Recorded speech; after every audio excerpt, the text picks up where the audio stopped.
Hello, everyone, and welcome to this week's episode of Crystal Confab. Today, we're going to dive into another pink crystal. When people think about pink crystals, rose quartz kind of pushes its way through and hogs the spotlight. But today, we shift that spotlight a little to the right, and we're going to be looking at rhodonite. Now, this is a really interesting crystal, and I know we've got some show and tell for you today. But let's see if we can help you to build an appreciation for another beautiful gift from Mother Earth. I'm joined today with me is Kyle and Nicholas. Gents, thanks so much. Kyle, why do you love this crystal so much? Well, let's just look at it for starters. Like the beautiful shades of pink with black, like no two pieces of rhodonite are generally the same. Depending on where it comes from in the world, it can be really, really rich and magenta, or it can be really soft pink. And you'll always have, well, not always, but often you'll have these beautiful black inclusions as well. And it adds such character. This is from New South Wales, this piece of rhodonite, really beautiful slab. This is, I think, Brazilian, really deep and rich. I have found upon getting into this podcast, I have given so much of it away. It is a crystal that I give away so much. There's something that I do which is called a crystal reading. And I basically will have a bowl of crystals inspired by something that Adam did years ago, where I have a bowl of crystals at a market or a fair or something. And amongst those crystals, I will intuitively pick for the person and dive into a reading for them.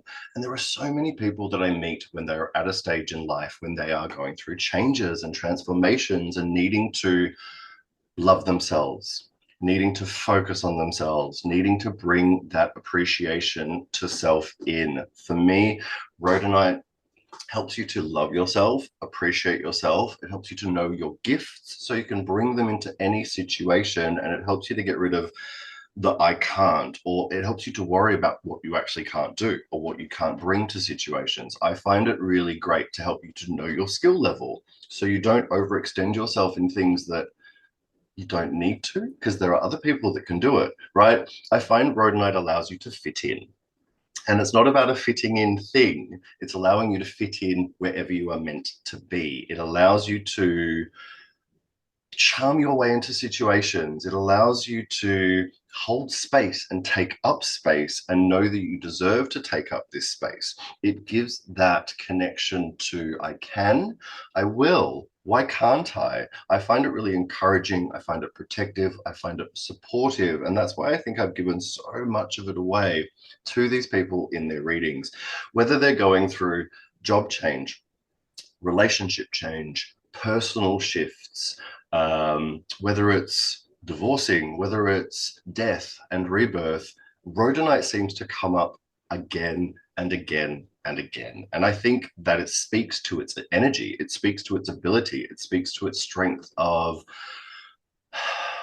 all of it that it can bring to our situations. I find it has more of a push than maybe rhodochrosite, which you often will see them side by side. You'll see them compared. They have similar names. That rhodo and ite is, I think, not where the similarity ends, but I don't really think they are that similar in the way that they work. I find rhodochrosite so different and so more emotionally based, where I find rhodonite this fiery energy, this more passionate, more driven, more uh, pushy in a way. It helps you to like focus on a goal. It helps you to go after things. It simplifies what you can do so you can actually achieve goals quicker. I find it will allow you to cut out the noise. I can't, and I'm not going to focus on that because that's their problem. They didn't listen to me the first 14 times I talked about it, so I'm not going to tell them anymore. I'm not going to give them that advice anymore. The most loving thing I can do is let them focus on themselves, and I'm going to focus on me. It's so like I'm not going to fit into the parent group at the school drop off. I'm not going to care that people are going to look at me for wearing something different. I'm not going to try and people please in situations that take away from myself.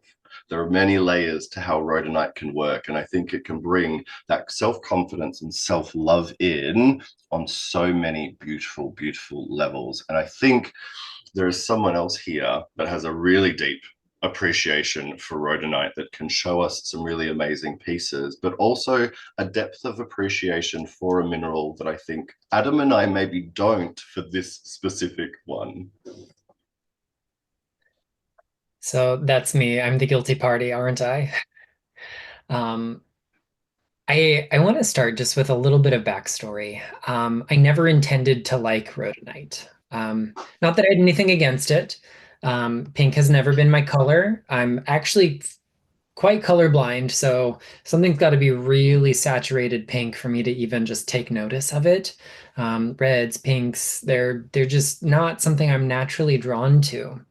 And it was one of those crystals that, I got a couple tumbled stones of early on just because I didn't. And it was nice to round that out. And then years later, I circled back around to it and bought myself a really spendy um, strand of beads to wear because I was looking for something that could just help me mitigate some of my experience of anxiety when I had my corporate job.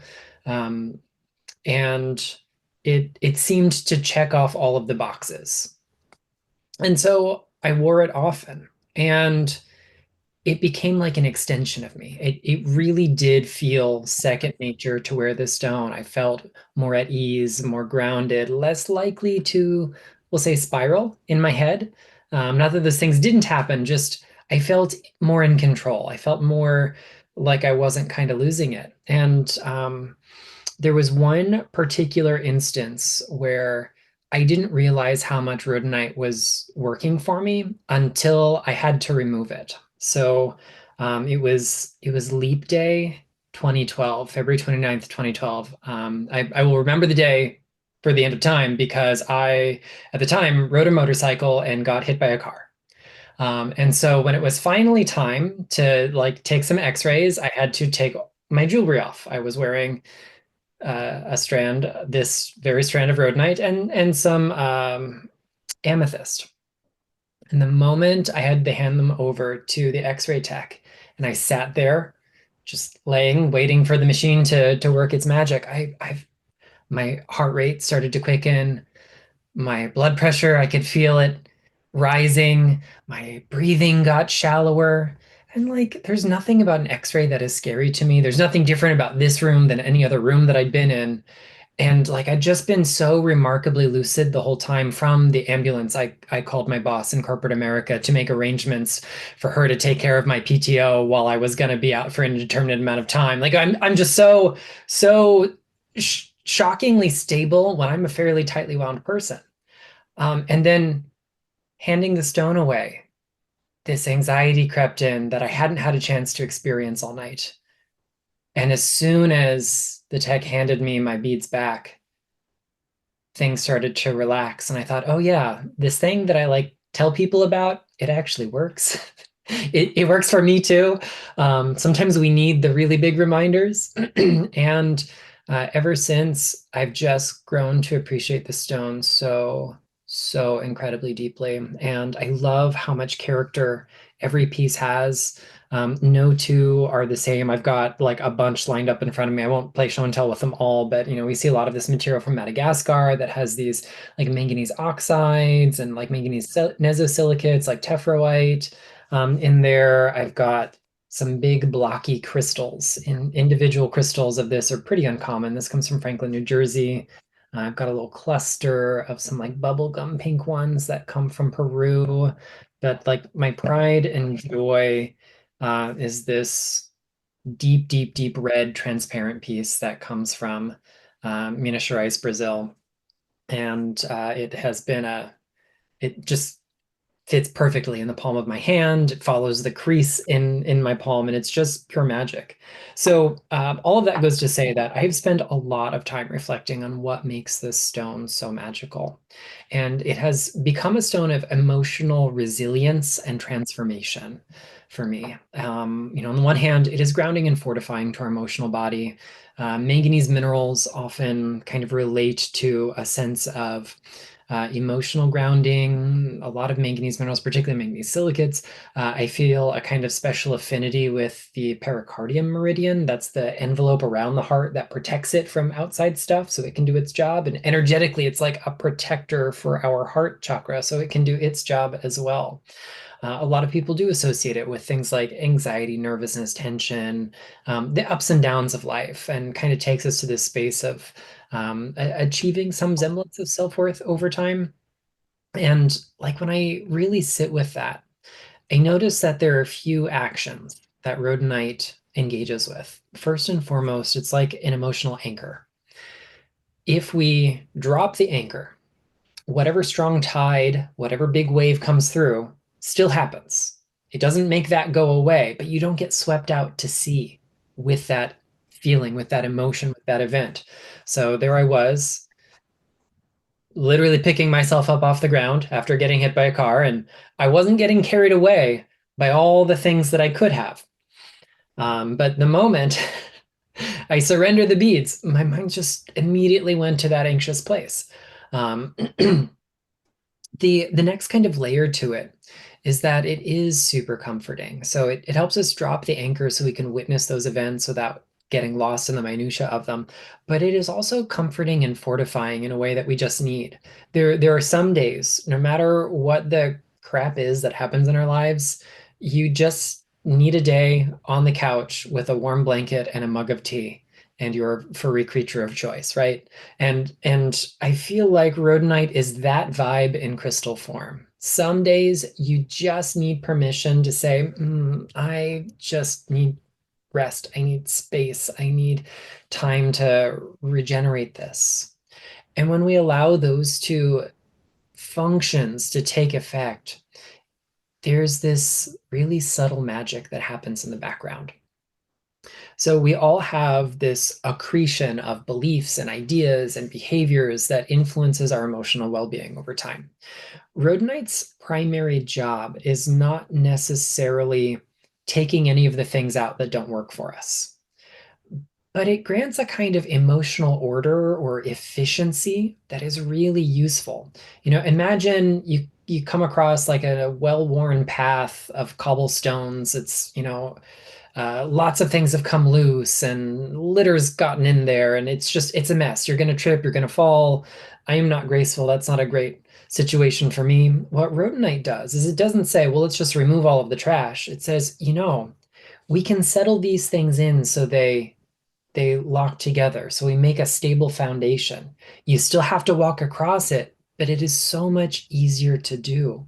So by helping us examine where our beliefs come from and how they got there, we can say, oh, well, to unpack that, I need to set it over here with this other thing that it's related to. Or, oh, this makes sense. I kind of learned this behavior from my parents, and that's informed how I felt about every romantic partner or how I perform at work. Or Rhodonite's job isn't to say, well, we're just going to stop doing that. But when we understand how it fits in, we can create stable footing to then do that work on our own. Maybe it's saying, oh, I actually quite like this. And now that I understand it, I can access it more easily. Or we can say, oof, that's something I think I'm really ready to let go of. And along the way, it's going to help us really gain a sense of embodiment. All of those emotions impact our well-being and in every level. Body and mind are related.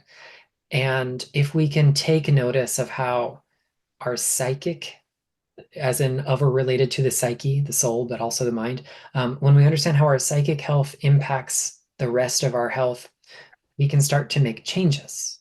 And it's maybe less tangible than moving something in the world around you, but rhodonite helps us get a grasp on the things within us so we can start to reassemble our emotional makeup in a way that makes a lot more sense.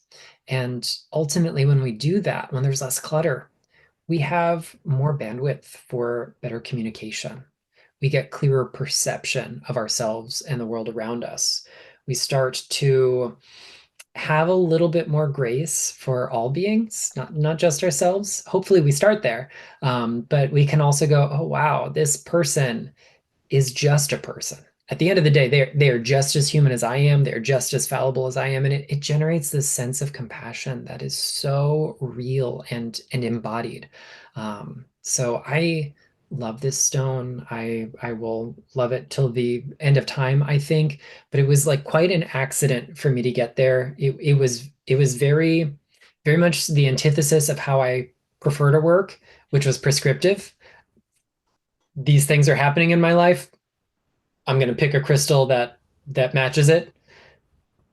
And I just kind of like set it and forget it until I had that really visceral experience of what it was doing for me. All that time behind the scenes, I mean, probably 2 or 3 years behind the scenes. And ever since that moment, I've just been so enamored. And like hindsight is 2020. I picked up a fair bit of Rhodonite over the years without ever acknowledging how much I really loved it. And now when I see an exceptional piece, it's hard to say no. I love that. I love that. I've noticing when I was reflecting on some comments that Kyle's made in past episodes, and then how you were saying, Nicholas, that when you went to your corporate job, that was kind of your stability of being able to handle that environment as well. Um, Occasionally, these questions come through, and I know that you know on my social media I do a crystal of the week, and I haven't done it for a few years, but I would once a year do a challenge of a crystal-free week, where the rules are you can't wear your crystals, you can't touch your crystals, and you just you can have them in the room, but you just don't go near them, type of thing. And the reason I wanted to bring this in is because I found that there were some people that almost were forming this codependency on their crystals to help them handle different things rather than them being a support or a friend that kind of helps you out in that type of way. So, when people go, I can't go to work or I can't step out without that crystal or that type of thing, we're kind of relying on that rather than that strength. So I'd love to know from both your experiences, do you feel that we need to maybe have crystal free weeks occasionally or step away from our crystals? Or is that too big an ask and should I be exiled and never come back ever again? What do you reckon, Kyle?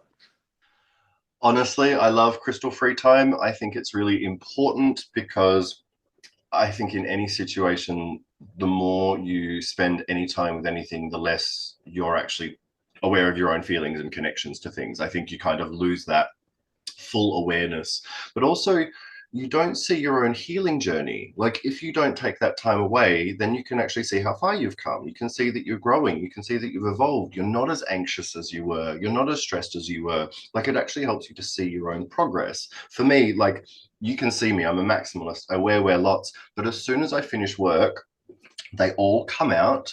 Truly, this citrine stays in, and obviously my wedding band, but everything else will come off. And I take off and I refresh myself every single day. Having a full crystal free time generally is when I go on holiday or when I go to the beach.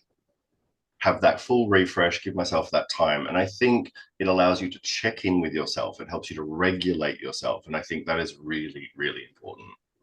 Yeah, I love what you said there, and I often use the analogy of it's kind of like drinking wine. If you have a couple of wines each day, you don't really notice it too much. But if you don't drink throughout the week and then you have a couple on the weekend, you're a bit more fabulous. So it does really help you to kind of notice that. And I'm kind of like you as well, Kyle. I actually, apart from when we're recording these podcasts at home, have no urge to wear crystals. But as soon as we go out, that's when the regalia goes on. Do you find the same, Nicholas? I do take very calculated breaks from time to time. It's hard because all of my work that I do outside of the house is somehow mineral related, whether that is scientific or spiritual, consulting, teaching. And then a lot of the work I do inside of the house is also mineral related. So um, I I will carve out moments of time. Maybe that is running all of my errands today without a crystal. And um, it can be a really, really powerful tool of reflection just to see how well am I really handling things. And we can be surprised. We can be surprised in a good way, like, oh, I really don't need to carry my rhodonite with me every time I interact with the public at large. They're not that scary most days. Um, but also we can go, oh, I thought I'd mastered this, and I really hadn't. There are so many strong arguments that for the efficacy of crystals being tied up in the placebo effect. And if we really want to test that, like take a step away from them and see, like, are you really attaching your agency to an external tool, or are we treating them as allies? Are we allowing them to be catalysts? Because for me, the goal of a crystal is not to do the work so I don't have to. The goal of the crystal is to make it so when I show up to do the work, it is more concise, it is more focused, it is closer to the end goal. And therefore, if I work with one crystal over time, I should be able to take a step back and still reap those benefits. And if I never do that, if I never give myself the chance, I can't tell what that progress looks like. But I had a mentor back in my college era, who was a big fan of taking, like, to complete her little program, her like little correspondence course, you had to spend 1 week without crystals. And for folks in a situation like me, my home and work environment, it's not possible for me to be away from them altogether. But you did have to kind of intentionally say, hey, I'm not holding them, I'm not wearing them, I'm not meditating with them. My job at the museum is a little bit of a different situation, but it's all business there. So I did just that. And it was hard for 18, 19-year-old Nicholas to do that. I don't find it quite as hard these days, and I do kind of relish the moments when I have successes without them there. Mm. So yeah, I'd really encourage anyone who kind of feels bound to a crystal maybe try having little breaks from it as well. Because I love the crystals you're showing us as well. I've never been really clear. So with a lot, and the ones Kyle was showing us, they're the pink and the black, and then the pendant I'm wearing, it's mainly pink with that little bit of black. Is the pink just a rhodonite, or is the black something else kind of that grows with rhodonite, or is that part of the rhodonite as well? Does that make sense? It does, and we have a case of two nomenclatures happening at the same time, and we see this in a couple other instances. So I'll make some parallels for us. So, rhodonite, the mineral species, is that pink stuff that you see. It can be reddish. I mean, my Broken Hill from New South Wales is actually orangey. They range in color a bit. If you've got a lot of zinc in there, it can lean towards yellow. So that is rhodonite, the species. But then we also have rhodonite, the rock.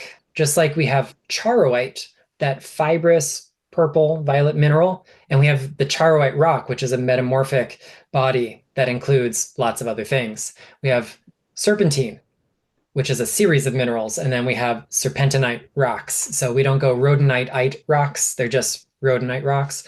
So oftentimes with bodies like this that are the product of metamorphism, the kind of mixed textures that we see in there are varying grains of rhodonite and quartz, but the quartz is colorless, so we don't really notice it. And then the black minerals are going to be like relatives of stuff like salomoline, romanachite, um, which are oxides of manganese or manganese and barium.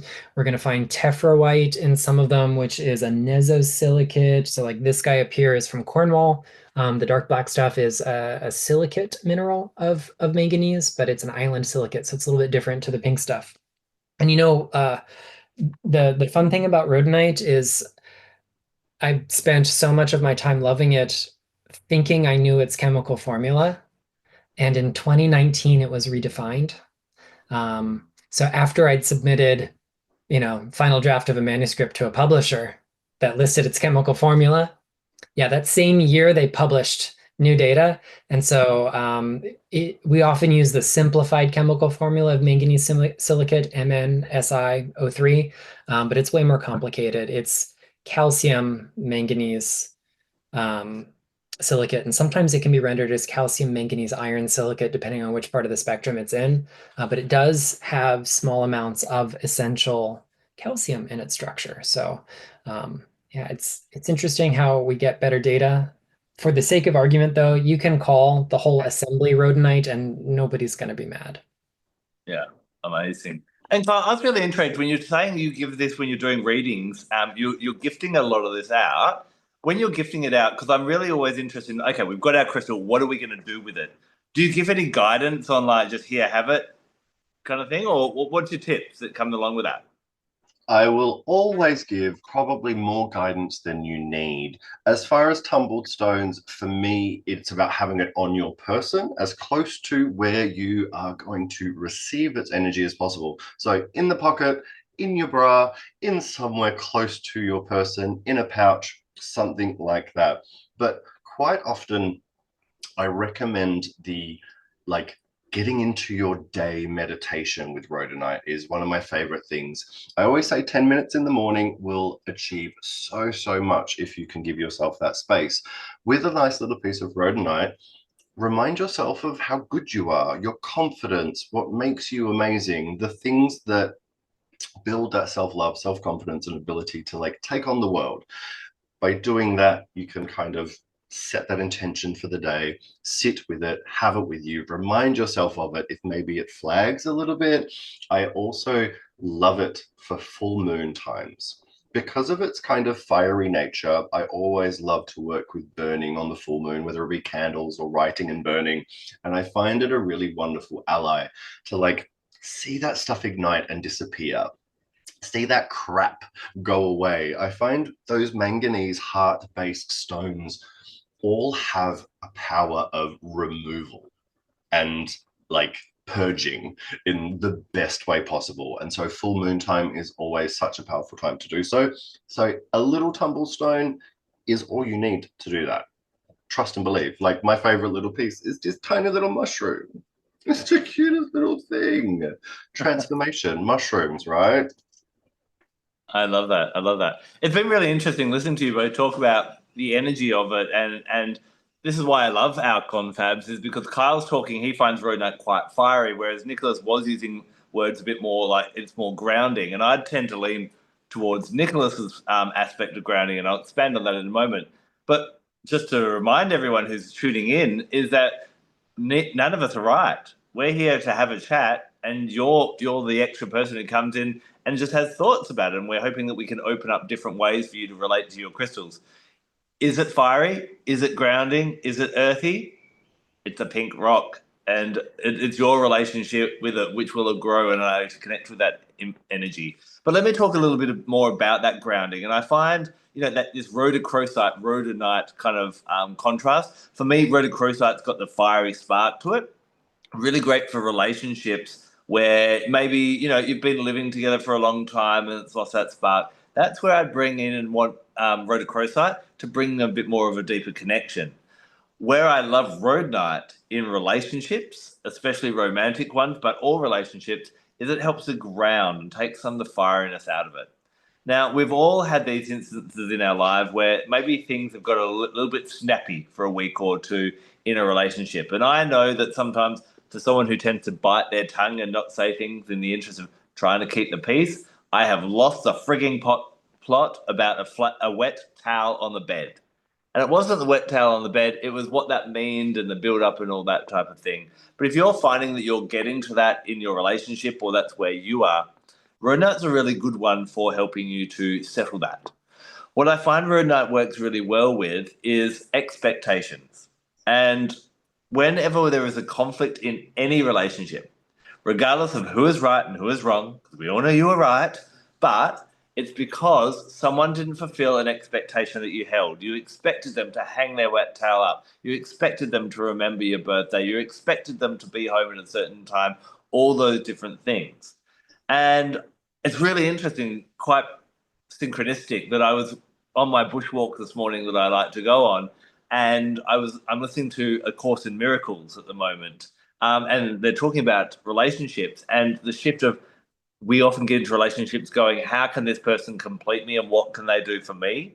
And the Course of Miracles are talking about, well, how can you actually support the other person to be the best person they can be? And I find Rhodonite really helps us with settling down this expectation and demanding so much of other people, and teaches you how to love them for who they are rather than who you want them to be. Now, this is going to be really significant as we jump into March this year, because on the 2nd of March, we have 3 retrogrades with a final one coming in on the 4th. Now, the major one is Venus retrograde. Now, when we think of Venus, the first word that pops into our head is love. But she is a bit more complex than that. She is to do with probably the best word I find to describe Venus is value. She is about not just your romantic relationship. I find Psyche, the asteroid, is better for that, but all relationships. And when she goes into retrograde, you will find relationships will become more challenging. And this is really a great time to kind of do a cost benefit analysis. And this sounds really clinical of interpersonal relationships. But Venus is the time to go, is this still a relationship that I should have in my life? Are we just friends because we've been friends since high school? Am I just spending lots of time with you because you are my sibling and mum wants us to hang out together and that type of thing? And you may find, whether it be romantic, whether it be family, whether it be colleagues, that all your relationships will become a little bit more testing. Rhodonite could be a really great one just to help ground you in this time to make sure that you don't get too erratic or wild and that you can make these decisions, these cost benefit analysis of relationships so that you can do it from a more grounded place. So I'd really encourage you to wear, carry, meditate with Rhodonite during this time. Now, the other thing that Venus is about style and taste. So, if you're thinking about redecorating your home, if you're going to change your hairstyle or your hair color or any of those types of things, what tends to happen if you do it during a Venus retrograde, once she goes direct again after a couple of months, you're kind of like, I don't know if the orange couch or the bright green mohawk was exactly the right thing to do. So make the changes now. Kyle's like, they're always the right thing to do. But any kind of judgment, even we may tend to spend money a bit recklessly because we're not getting the value we're trying to make ourselves feel better. So just watch your money and watch your relationships during this time. Now, this is accentuated by 3 minor asteroids that are floating around as well. First of all, we have Medusa retrograde. She is all about learning from our mistakes, but during her retrograde, bad mistakes may come back up again. So you're kind of like, oh, why am I doing this? Why am I going down that hole? So if you become really quite disciplined in love, in how you act in a relationship and how you deal with your money, this may come back up as well. Money is a big concern for me at this time because also an asteroid called Moni, Mony, which is associated with money, also goes into retrograde. So our access to money may go down. And then Amalthea on the 4th of March, so 2 days later, also goes into retrograde. And she's about infinite fortune, so long-term wealth and that type of thing. So this is going to be a bit of a challenging time. But remember, every retrograde offers lessons for us to learn. So we can, whether it be Mercury retrograde, Venus retrograde, or one of these weird blooming asteroids that I bring up, if you feel yourself tested, find the right crystals, look to us for guidance on ones that might work for you, or follow your own intuition and allow Mother Earth to support you as the heavens offer the lessons for you to become the best version of yourself. So Rhodonite for me, I think will be a really great one through the start of March. Remember, when a planet goes into retrograde, it's the 2nd and the 4th of March. These are all happening. It's not on the day. It's a wave, and it's often like a splinter going in. It hurts coming into retrograde, and it hurts coming out of retrograde, and it can kind of settle in between. But lean into the crystal for as long as you need, and I think Rhodonite is a really useful one to use for that. Nicholas, as we kind of wrap up, is there any kind of ways you like to? You've got a lot of Rhodonite. How do you tend to use it a lot, apart from when you're wearing your beads? So this is one that I wear quite a bit. I keep a large Brazilian piece near the bed as well to help my mind, body, and heart kind of settle in for sleep. I learned a kind of really interesting application for it that's inspired by gemstone medicine in the Chinese medical tradition, which involves like an acupressure point, just kind of above the knob on your wrist on the side of the middle finger or little finger. And if you place a rhodonite there or gently massage that area with rhodonite, it's thought to help us kind of maintain our jing, our essence, and is considered an anti-aging treatment. So things that develop as we age, particularly things affecting the sensory organs, that is a particular use of rhodonite that's used in one one school of stone medicine in the Chinese medical arts that's been in use for generations. So that's another one. But I really like, because for me it is so bodily, so much about my visceral physical experience. Just having it close to me does the job that I'm aiming for it to do. I think we've all kind of said in one way or another that wearing Rhodonite or having it near us, especially around that heart or chest area, will be a really great way to use this crystal. Well, we could go on talking about Rhodonite for a lot more, but I've now got this sudden urge to go and massage just under my wrist, and I'm going to come back next week looking at least 10 years younger, I'm sure. Thank you very much for joining us on Crystal Confab. We'll be back next week for another beautiful confab about another gift of Mother Earth. Until then, take care and blessed be.